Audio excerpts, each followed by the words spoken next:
Então, bom dia. Bom dia para quem for chegando. Para a gente fazer mais um amanhecer com Cristo em família, né? Para a família. E antes de darmos início, então, esperar mais um minutinho para ver se alguém chega.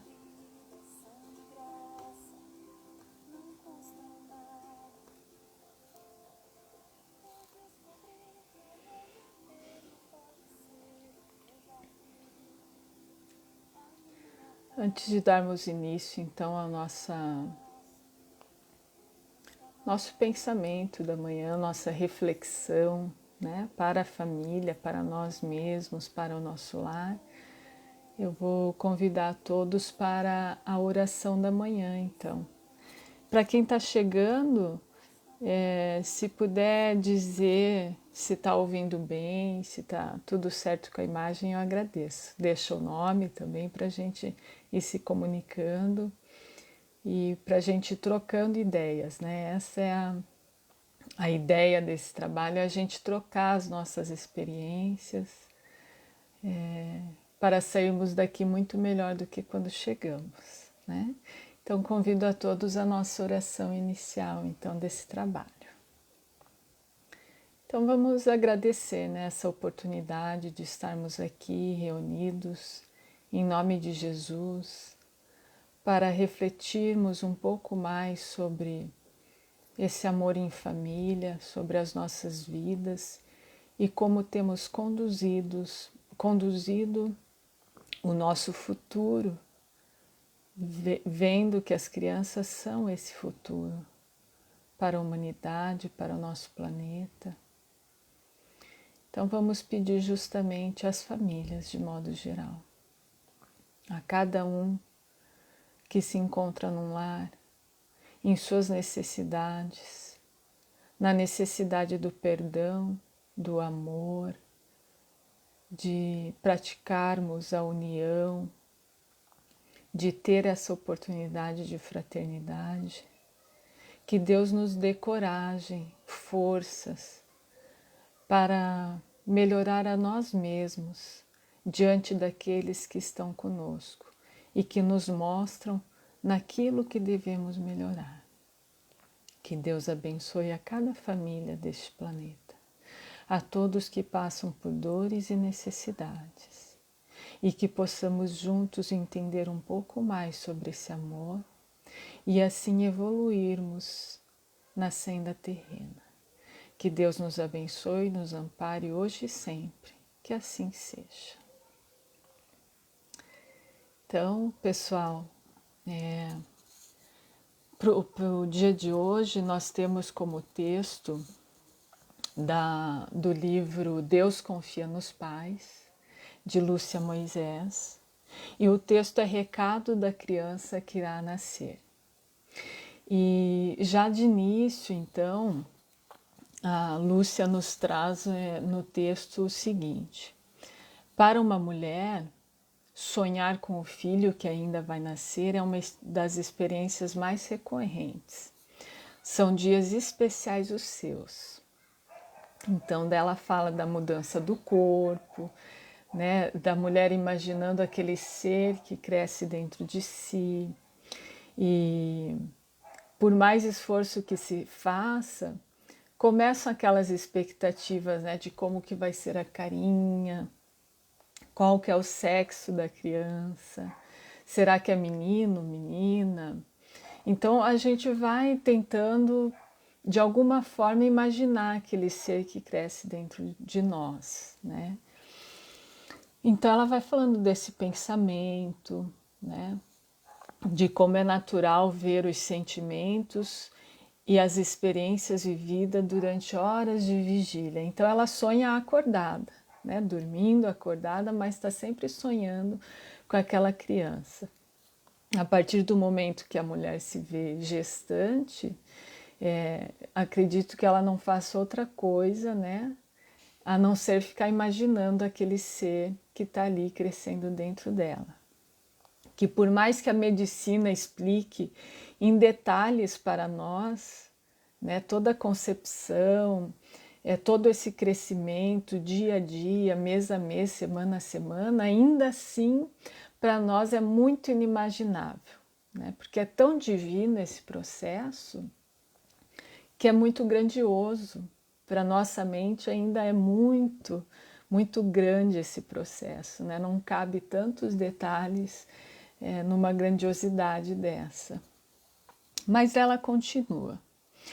Mas será que é somente isso, um reflexo do dia, sobre o cérebro da mãe? Então ela diz que a doutrina espírita nos aponta outras possibilidades, baseando-se no princípio da reencarnação. Ela admite que cada gestação há um espírito que está retornando à Terra, né? E alguém que já viveu anteriormente e que longe está de ser uma folha em branco, ao contrário, é dotada de razão, emoções e sentimentos. Então, embora a gente sabe que vai vir ali um serzinho que a gente vai conseguir moldar em muitos aspectos, mas não se trata de alguém que não tem uma história, uma vida, um processo único evolutivo ali, né? Então já nasce com grandes características, né? Com a sua personalidade e com toda aquela programação que está ali, né? Para ser feita, para ser atendida, né, de alguma forma, e a família é o primeiro processo ali que vai acolher esse ser e que vai ajudá-lo nesse processo de cumprimento desse propósito, de toda essa programação. Então, estamos conectados juntos na programação desse ser que vai nascer, né? Então ela continua: para inúmeros espíritos, o processo reencarnatório não é nada fácil. Eu diria que para a grande maioria, né? Não é fácil. Lá na pergunta no Livro dos Espíritos, o Allan Kardec pergunta sobre o processo de reencarnação.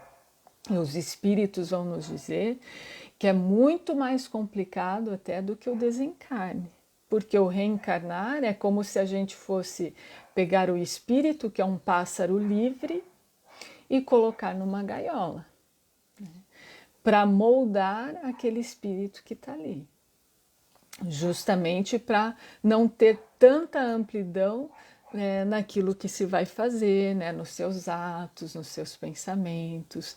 Então acaba que dentro do corpo, né, quando reencarna, todo esse processo vai sendo até ajustado na questão de estar reencarnado. Então ela fala, sendo o sono um momento de emancipação da alma, ou seja, o que vai descansar e dormir é o corpo físico, né? Mas a alma, ela está emancipada do corpo. Então estamos aí em constante aprendizado, em constante serviço com Deus, né? E daí a lembrança da mãe de que há um novo ser se formando no seu próprio corpo favorece muito a comunicação espiritual entre ambos. Então é muito natural que quando a mulher está gestante, quando ela dorme, várias vezes ela vai sonhar com esse filho que está, né, reencarnando, com esse espírito. Muitas vezes se comunicando, tendo conversas longas. Algumas vezes vão ser lembradas por essa mãe, essas conversas, esses diálogos e tudo mais. Outras vezes ela não se lembra. Mas isso é recorrente, é constante, né? Com certeza esses espíritos estão em constante comunicação. E daí ela relata que em uma conversa com uma colega chamada Mônica, ela vem falar justamente de sonhos que ela teve na sua primeira gestação. Tão grávida pela primeira vez, me pôs a par de um sonho que tivera com seu bebê. E ela diz, tudo começou quando se preparava para fazer o exame de ultrassom que deveria identificar o sexo da criança. Na noite anterior, ela sonhou que se tratava de uma menina. Fato esse que depois foi confirmado pelo exame. Então, veja, a mãe já sabia que se tratava de uma menina, porque no sonho ela teve essa revelação já, né? Mais extraordinário, no entanto, ocorreu poucos meses depois, porque a futura mamãe estava à voltas de um chá de bebê, do chá de bebê dela, né, para a filha dela. Então teve o convite para as amigas, a lista de presentes, lembrancinhas, havia muito com que se preocupar. Estudiosa da doutrina, Mônica e o marido procuravam sempre se manter em sintonia com Jesus, com os bons espíritos, procuravam manter conversas elevadas dentro do lar, porque eles já tinham noção de que isso faz parte do processo, inclusive, da criança ali que está, né, se preparando para nascer. E que é importante manter esses pensamentos elevados, os sentimentos, manter uma paz dentro do lar, uma certa tranquilidade, porque a criança já vai absorvendo toda essa energia, né? Então, eles, como os pais, já tinham essa noção para a criança que ali vai nascer.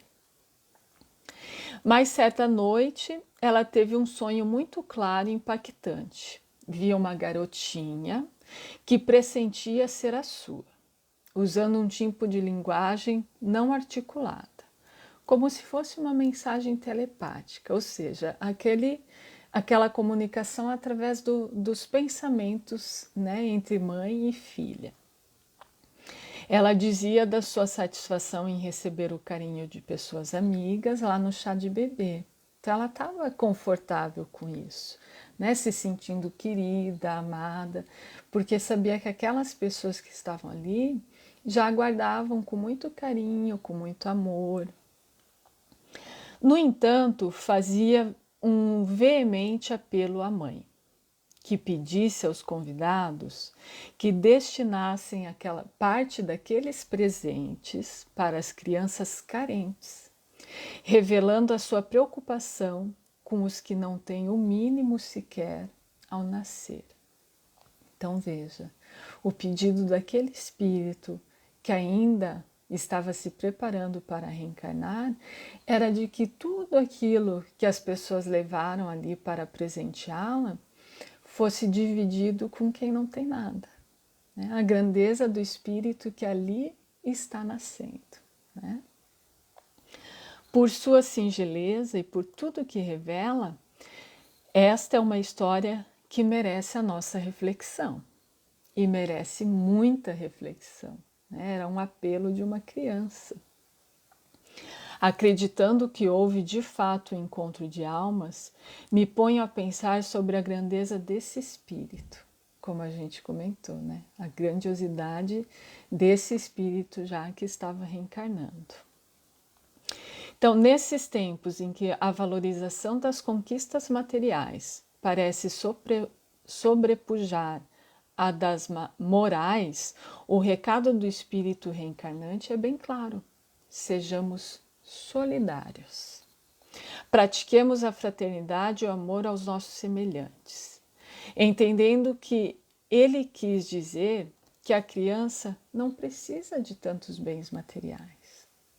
E daí entra a grande reflexão, porque daí a gente vai lá e faz aqueles quartos, né, todo encastelado, com guarda-roupas enormes, com roupinhas, para quem já foi mãe e percebe todo esse contexto, às vezes enche lá o guarda-roupa de roupa que a criança nem usa, que sai nova do guarda-roupa, porque eles crescem de um dia para o outro, né? De um dia serve um macacão, uma calça, alguma coisa, uma semana depois não serve mais, porque eles crescem rápido nesse processo. E muito daquelas roupas acabam nem sendo usadas. Então, dos exageros, né? Daquilo que sai de um equilíbrio, pensando assim que aquilo realmente é o que vai fazer a diferença na vida da criança. E principalmente quando ela é bebê ainda, aquilo pouco importa. Ela poderia dormir em cima de uma almofada, né? De uma caixa de papelão, que para ela não ia fazer diferença. O que ia fazer diferença é o que está ali em volta, né? De energia, né? Do amor entre o casal, de como aqueles pais estão tratando aquele filho, da atmosfera que se vai criando dentro do lar, da família, sem discussões, sem briga, sem traição, sem maldade, sem mentiras. Então, tudo isso ultrapassa a questão material. E essa criança, ela vem falar sobre isso, né? Da direção equilibrada e do amparo para que não se perca na estrada do bem, que é isso que a criança precisa. E nos dias de hoje, daí a gente vai mais além, porque esse apelo de uma criança que nem tinha nascido ainda e que já observava uma certa fartura de que ela não ia precisar na questão material, né? Não estava julgando, nem condenando, nem nada disso. Pelo contrário, ela agradecia o carinho de todos, porque as pessoas não fazem com nenhuma maldade isso. De alguma forma a gente tem essa necessidade de pôr para fora o tamanho do amor, da consideração e do quanto a gente deseja aquele bebê para nós. E acaba que a forma material é a mais conhecida por todos nós, né? Um presentinho, um agrado, uma forma de demonstrar tudo isso. Mas aquela criança alertava que ela estava ali com o amparo necessário, mas que muitas outras iriam nascer e não tinha esse amparo mínimo possível para nascer com condições. Então ela alertava para essa solidariedade com os que não têm nada. Mas vai além ainda, né? Como a gente falava da questão material, e daí a Lúcia Moisés nos traz assim: a maioria dos pais humanos, né, que assegura Emmanuel em Vinha de Luz, vivem desviados através de vários modos, seja nos excessos de ternura ou na demasia de exigências. Mas à luz do Evangelho caminharão todos no rumo da Era Nova, compreendendo que se para ser pai e mãe são necessários profundos dotes de amor. À frente dessas qualidades deve brilhar o divino dom do equilíbrio, porque daí a gente vai mais à frente. Então, o que a gente tem hoje dentro de casa, né, na grande maioria das famílias? O pai e a mãe trabalham fora, né? Na grande maioria por necessidade mesmo. Muitos dos casos a gente sabe que as mães é que conduzem sozinhas a sua família.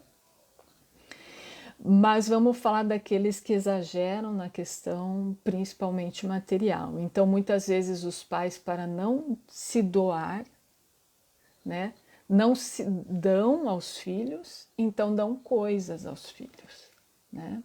Então, há inúmeros brinquedos que as crianças nem ligam. São os videogames mais caros para que a criança fique lá e não perturbe ninguém, né? Chega em casa, é aquela loucura de pôr tudo em ordem, de organizar tudo e a criança está mais uma vez deixada de lado, sendo que se leva em consideração que ela já ficou um dia inteiro na escola, em período integral.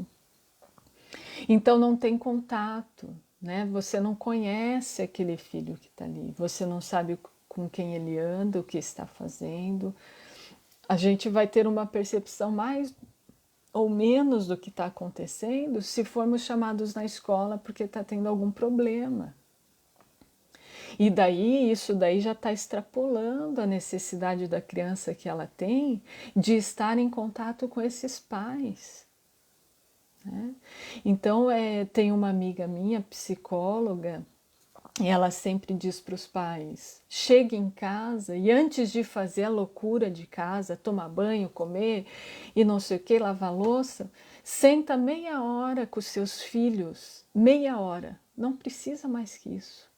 Meia hora e seja só deles, por meia hora. Brinque, pegue um joguinho, vai desenhar, vai pintar, vai rolar no chão, só isso, por meia hora. Depois eles vão fazer tudo o que você quer. Vão tomar banho, vão jantar. Você vai pôr eles na cama, vai descansar, vai dormir, né? Fazer o que tem que fazer. Mas se dê ao luxo de ficar meia hora com seu filho. Porque é ali que vai construir os laços, né? A intimidade. Aquela que não teve o dia inteiro, é ali que você vai saber o que aconteceu durante o dia, é ali que vai saber a necessidade da criança e que ela vai sentir que você está entregue para ela. Não esquece o celular, esquece tudo. Fique meia hora com o seu filho. E daí ainda ontem li uma frase que dizia assim: filhoterapia. Brincar com seu filho é a melhor coisa para se desestressar. E é isso. Essa meia hora que ela falava é mais ou menos isso. Quando você chega de cabeça quente lá do serviço, que foi um dia puxado, que teve problema, dificuldade, mas que chegou ali, sentou meia hora, todo mundo se entrega na brincadeira, desestressa, passou aquele, né, primeiro momento da correria, do estresse, e daí cada um vai fazer o que tem que fazer, muito mais leve, muito mais tranquilo, porque tiveram aquele tempo de família junto, sem precisar de videogame, né, sem precisar das coisas materiais, de brinquedos, de nada disso. A criança ela se contenta com muito pouco. Quem aqui já não deu brinquedo para o seu filho, daqueles que pagou até um absurdo de valor, e que depois ele foi lá e pegou a caixa do brinquedo para ir brincar. E brincou horas, dias com aquelas caixas. Porque para ela não é o brinquedo que está ali, mas é todo o contexto do objeto que ela pegou, o que vai trazer para ela.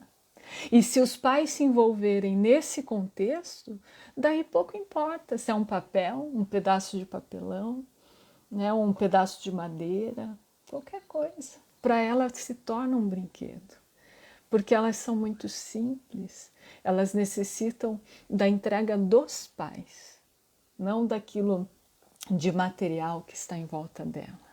Né? Pouco importa se é uma mansão ou uma tapera que ela vive. O que importa é que seja um lar, um lar. E daí eu me recordo de um texto do Momento Espírita, que a história mais ou menos se resumia assim, que a criança vivia num trailer com a mãe, num trailer velho que tinha sido doado para a mãe, que ficava no meio de um ferro velho. Então os dois viviam lá, a mãe e o filho. E o dono do ferro velho, uma vez, vendo a criança brincando fora do trailer, ali na terra, foi lá conversar com ele. Então ele perguntou: nossa, garoto, você mora aí? E ele falou: ah, eu moro aqui. Uhum. Nossa, e você gosta de morar aí? Ah, eu gosto. Né? Mora eu e a minha mãe. E daí conversou mais um pouco com o menino, de repente ele perguntou: você não tem vontade de morar em outro lugar? E a mãe do lado de dentro do trailer ficou apreensiva, escutando o que aquele menino iria dizer. Ela ficou com o coração apertado, pensando: meu Deus, o que ele vai dizer? Ele falou: ah, moço, pode ser que sim, não sei, né? Eu gosto de morar aqui. Mas você não tem vontade de ter uma casa com um quarto seu, uma sala, né? Tudo organizado? Ah, ia ser bem legal, ele falou. Ia ser legal eu e minha mãe morar num lugar assim. Mas então você precisa de uma casa, né? Como é que vocês vivem bem aí? Ah, vivemos. Então, vocês precisam de uma casa, né? Ele falou, olha, moço, de uma casa até a gente precisa. Mas um importante, que eu gosto de morar aqui, que independente de onde a gente mora, eu tenho um lar.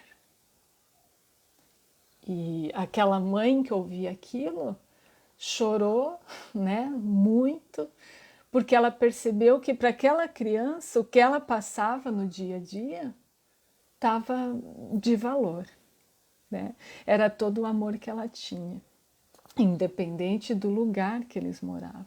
Aquela criança sentia que ela tinha um lar. E é isso que importa, né? A casa que a gente mora, tanto faz. Mas poderia ser um castelo, no entanto, aquela criança, muitas e muitas vezes, não tem um lar. Porque um lar é construído assim, desse amor, desse acolhimento. Não importa para onde você vai, mas você sabe que se você voltar, você vai se sentir confortável, vai se sentir bem de estar naquele lugar, não por conta do lugar, mas por conta de quem você encontra lá, das lembranças que você encontra lá. É isso que é o mais importante. Então fica as reflexões para nós levarmos para a nossa vida. Do que nós estamos preenchendo as nossas crianças. Nós estamos ensinando que o melhor caminho é o consumismo, a questão material, ou vamos dar a elas um lar, ensinando que a questão evolutiva é espiritual, intelectual, de harmonia, de amor, de paz que a gente pode fornecer uns pelos outros, é muito maior através da nossa convivência, de nos doarmos uns aos outros, né? De dar verdadeira importância àquele espírito que Deus confiou a nós, a cada um de nós. Veja, é tão sério isso, porque tem coisas que eu, como mãe, e o meu esposo, como pai dos nossos filhos, só nós podemos dar. Por isso que eles não são filhos de outros, são nossos. Mesmo com as nossas imperfeições, com as nossas dificuldades, ainda assim tem coisas que só eu sou capaz de dar aos filhos que foram confiados a mim. Assim como cada pai que está assistindo, cada mãe, sem a gente ficar nos culpando, né, das nossas dificuldades, daquilo que a gente ainda tem que melhorar, mas sim correr atrás de melhorarmos aquilo que a gente já sabe que é necessário, né? E passando, de alguma forma, essas informações aos nossos filhos, né? Que a gente não é perfeito, mas que dentro da nossa imperfeição ainda, nós podemos melhorar muito e podemos construir seres muito maiores que o planeta está precisando, né? Então é isso. Alguém mandou mensagem para mim, porque olha, eu não estou recebendo nenhuma mensagem aqui.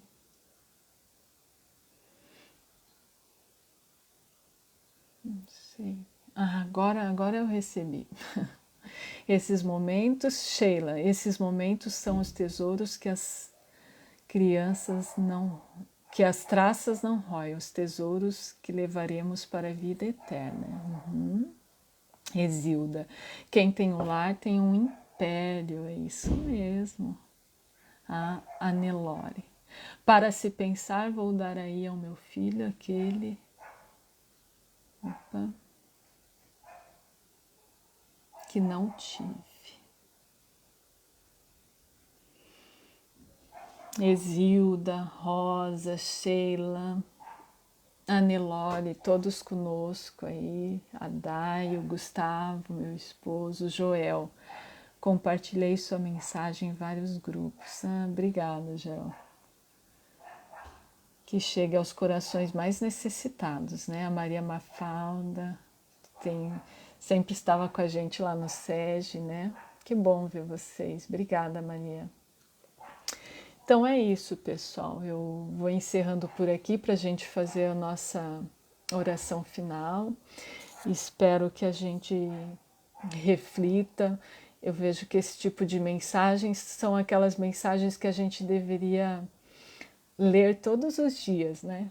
Porque em um momento ou outro a gente se perde nas questões mundanas, naquilo que a gente acaba ficando acostumado, né? Por uma questão cultural, social, educacional, enfim, faz parte de um planeta de provas e expiações e a gente está aqui justamente para melhorar todos esses aspectos, né?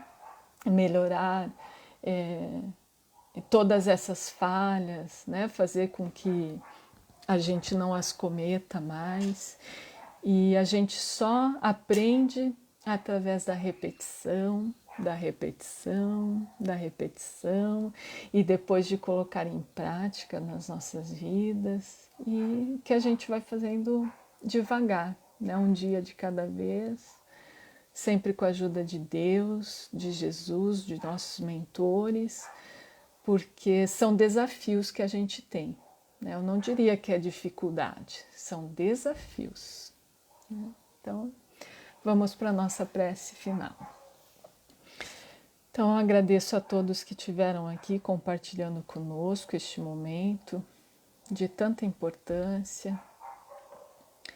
Que Deus sempre nos dê força de enfrentar as dificuldades da vida, nos dê sabedoria para entendermos aquilo que necessitamos mudar em nós,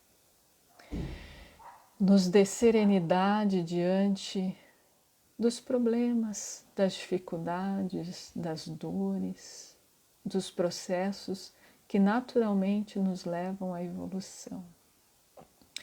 Que tenhamos o entendimento disso em nossos corações. Mais uma vez, Senhor, eu peço para que o Senhor esteja dentro de cada lar, com cada família, de cada casa, seja ela como for, mas trazendo o seu amor, a sua luz, para que a gente possa transformar as ofensas, as mágoas, os desgostos, todos esses sentimentos negativos em amor, em paz, em harmonia, levando assim para o mundo seres de muita luz que possam transformar através de seus espíritos tudo o que é necessário transformar. Agradecemos muito por este momento, por esta oportunidade, pela saúde acima de tudo, e que o Senhor esteja sempre conosco. Que assim seja. Então, obrigado, pessoal, por estarem aqui mais uma vez, mais um domingo. Espero que as reflexões façam todo sentido na nossa vida e que, acima de tudo, a gente consiga praticar tudo isso que a gente vem trazendo aqui, né? Todo mundo traz um pouquinho todo dia e assim a gente vai conseguindo melhorar e evoluir. Né? Bom domingo a todos, que estejam sempre em família, acima de tudo, né? Com muito amor, vivendo a paz, a união, e pratiquem a filioterapia, né? Que é a melhor coisa que a gente pode fazer, tá bom? Bom domingo a todos, obrigada.